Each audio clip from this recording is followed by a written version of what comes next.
এক নম্বরে ইনসাফ, যার মূল কথা হলো আমরা আমার শত্রুর সাথেও জুলুম করব না। আমাকে যে ভোট দিবে না, আমি জানি সে কেন্দ্রে গেলে আমাকে ভোট দিবে না, তবুও সে যেন আমার বিরুদ্ধে গিয়ে নির্বিঘ্নে কেন্দ্রে আমার বিরুদ্ধে ভোট দিয়ে আসতে পারে, সেই অধিকার রক্ষা করেই আমাদের সব থেকে বড় লড়াই।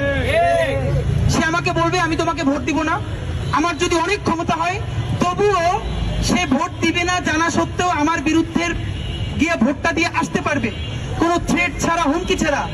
সেই অধিকার প্রতিষ্ঠা করতে হবে, এইটাই হলো ইনসাফ। আমরা আমাদের শত্রুর সাথেও কোনোদিন জুলুম করব না, হতেও দিব না, নাম্বার 1। নাম্বার 2, আমাদের হচ্ছে সততা।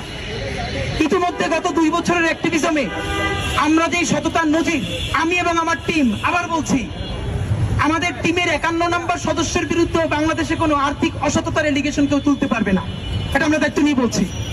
আল্লাহ যদি আমাদেরকে এম্পাওয়ার্ড করেন, তখনও আমাদের সততার ব্যাপারে আপনারা ইনশাআল্লাহ আরো বেশি জানবেন এবং আপনারা এটা নিয়ে হ্যাপি থাকবেন।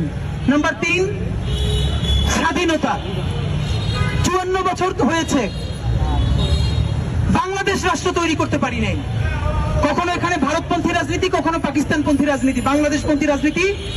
শহীদ প্রেসিডেন্ট জিয়াউর রহমান যেটা শুরু করে গিয়েছিলেন, আল্লাহ ওনাকে জলদি নিয়ে গেছে, আমাদের আফসোস।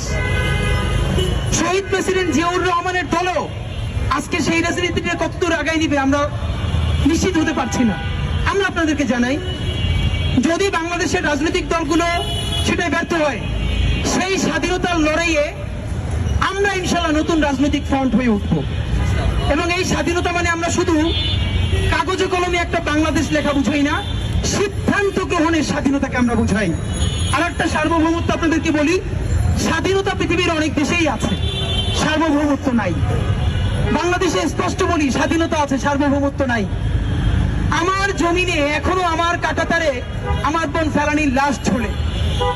আমার প্রাণকেন্দ্র ঢাকায় আমার ভাই বুয়েটকে, আমার আবরারকে বুয়েটের মধ্যে দিল্লির আধিপত্যবাদ নিয়ে প্রশ্ন করায় সারা রাত পিটিয়ে হত্যা করা হয় এবং তার কোনো বিচার করা হয় না।